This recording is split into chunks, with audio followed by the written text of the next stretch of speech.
Types of stomach fat. Welcome to the stomach fat series, where I'll tell you everything you need to know about stomach fat and how to keep it off for good. High levels of stomach fat can actually lead to type 2 diabetes, prostate cancer, breast cancer, heart disease, and so forth. So it's important we learn about it and know what to do. And of course, all of the videos are backed by academic research, specifically meta-analysis and systematic reviews. So we have two categories of fat: essential body fat and stored fat. Essential body fat is literally what it's saying it is, essential body fat that you need in order to survive. You will die if you don't have this. Now, stored body fat can be split into two: subcutaneous fat and visceral fat. Subcutaneous fat is the visible fat on the body. It's the fat that sits underneath the skin, hence the term subcutaneous. Visceral fat, also known as harmful fat, sits in between your organs and mainly sits within the stomach area, hence why people refer to it as stomach fat. Now, you can have high levels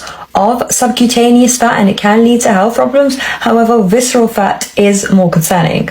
Now, to recap, that doesn't mean all body fat is bad, because like I said, we need essential body fat. And in this series, I'll be telling you everything you need to know about visceral fat. If you enjoyed this short and sweet episode about the different types of fats in our body, now that we know the basics, we can really get into the detail about visceral fat and everything you need to know.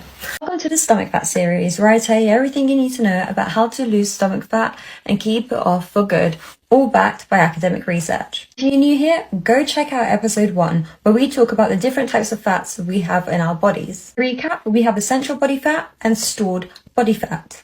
And the stored body fat can be split between subcutaneous fat and visceral fat. So how to identify subcutaneous fat? Well, it sits under the skin, so you'll be able to visually see it. If not, you can hold onto it and see any excess fat, and that will be subcutaneous. You can pinch the fat and it's soft, it is most likely subcutaneous fat. Around 90% of the fat in our body is subcutaneous. With that in mind, one could assume that 10% of the overall fat is visceral fat. Now, visceral fat can actually be identified through MRI scans. However, it's expensive and it isn't a quick process, and it's not something you can ask your doctor for. So what can you do? Well, there are ideas out there that you can actually measure your waist, and if it goes against a certain waist size, then you most likely do have high levels of visceral fat. However, everyone's body is different and everyone's bone structure is different, so measuring it doesn't actually make sense. Visceral fat tends to stick out the stomach, so if you feel that your stomach kind of looks like a beer belly, it could most likely be high levels of visceral fat. Another reason why I don't recommend measuring your waist to find out if you have high levels of visceral fat is because it's really hard to take an accurate measure. You would have to take the measurement the same place every single time and at the same time every single day. For example, if you did a measurement when you haven't eaten anything yet, and then another day to go after a meal, your waist may appear to be a little bit bigger, so it will be inaccurate to measure.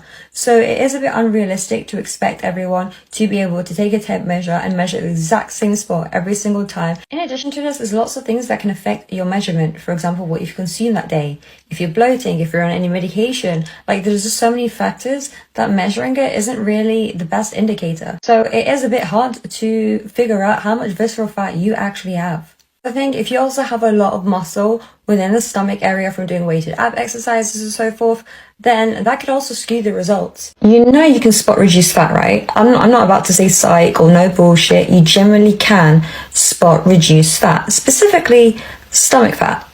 Let's talk about it. Welcome to the stomach fat series, where I tell you everything you need to know about how to lose stomach fat and keep it off for good. If you haven't already seen episode 1 and 2, go watch it because it'll give you great background information for this video. So firstly, yes, you can actually spot reduced stomach fat, but not like this. Okay, not for an ab workout. An ab workout isn't going to make you reduce stomach fat. Alright, these influencers are just desperate for views, attention, blah blah blah. Okay. There's even academic research to back you cannot do an ab workout to lose stomach fat, but you can spot reduced stomach fat. So if you've watched episode 1 and 2, you know there are different types of fats in our body: subcutaneous fat and visceral fat. The key is cardio, but not any type of cardio. High/moderate intensity cardio. Studies have looked at performing high and moderate intensity cardio with a calorie deficit and without a calorie deficit, and found that both groups were able to lose visceral fat. So you're able to lose visceral fat with a calorie deficit or without a calorie deficit. How much cardio do you need to do to lose stomach fat? If you're new here, we have two types of fats in our body, subcutaneous and visceral fat. Subcutaneous fat can be lost through calorie deficit, whilst visceral fat, also known as the harmful fat, as it can lead to different types of cancer, Alzheimer's, and type 2 diabetes, can be lost through cardio. Visceral fat sits between our organs, and visceral fat is normally located around here. This is what tends to give you the push out your stomach. But how much cardio do you need to do to lose visceral fat? Well, as always, let's look at the research. According to research, you'll be able to see results within 3 months/12 weeks if you do 33 minutes to 45 minutes 3 times a week. And this is for high intensity interval training as well as moderate intensity continuous training. So do your cardio, guys. Welcome to the stomach fat series, where I tell you everything you need to know about stomach fat. How does cardio specifically target visceral fat? If you're new here, we have two types of fats in our body, subcutaneous fat and visceral fat. And you don't need to go on a calorie deficit to target visceral fat, also known as stomach fat. Cardio stimulates L6, which then stimulates lipolysis, which is released from skeletal muscle during exercise. Essentially, you will lose fat from your stomach as opposed to anywhere else, without a calorie deficit. Check in tomorrow for episode 7, where we talk about specific food and drinks that can lead to visceral fat. What drinks can increase stomach fat? Welcome back to the stomach fat series, where I tell you everything you need to know about stomach fat. If you haven't seen my previous episodes, go check out my guide on my ProFat.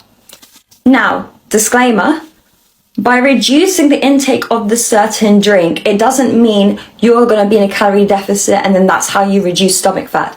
No, I'm talking about visceral fat. The way that visceral fat and subcutaneous fat works are completely different. There are links between alcohol intake and visceral fat, stomach fat. This being high or moderate alcohol intake. This is due to higher total and free testosterone levels. So this affects how much testosterone you have in your body. This can lead to a testosterone deficiency. Now, the problem with having a deficiency, it can lead to muscle loss and increased fat mass. And the way that it increases fat mass makes it harder for your body to break down fats. And this is how we develop the beer belly. This is how we developed the look where your stomach is seamed pushed out. Now, this doesn't mean you have to cut out alcohol. It's just with everything in life, moderation is key. If you like alcohol, that's fine. Have it with a nice meal. Have it for an event. But do not binge on it and do not make it a daily habit. But if you have it here and there, that's absolutely fine. I will never promote for you to cut out anything. Oh, thank God it's lunch. Man, I don't know what's going on, but every single time I'm trying to I work out whether I'm still not losing stomach fat. I'm gonna ignore that, cool. Okay.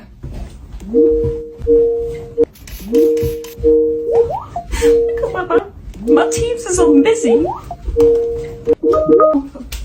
my god, oh my god, oh my god. Guess stress fat is real. Stress fat is visceral fat.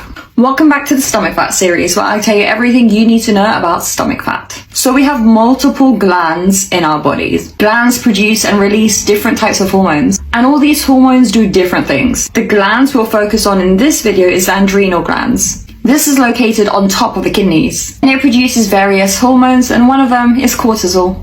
Let's pretend this is our adrenal glands. When you're stressed, it releases cortisol. High levels of cortisol can affect abdominal fat, visceral fat. It's a bit more complicated that, but essentially it takes fat and redirects it into the abdominal area. High cortisol can also increase your appetite, which can lead to higher calorie intake. However, I'm not talking about calorie intake here. I'm talking about visceral fat. If you've seen the previous episodes, then you'll know that there are multiple ways that you can gain visceral fat, and it's not always about having excess calories. There's even academic research to suggest that stress management, including meditation, can help reduce abdominal fat without a calorie deficit. So make sure you socialize, have a good work-life balance, and take care of yourself.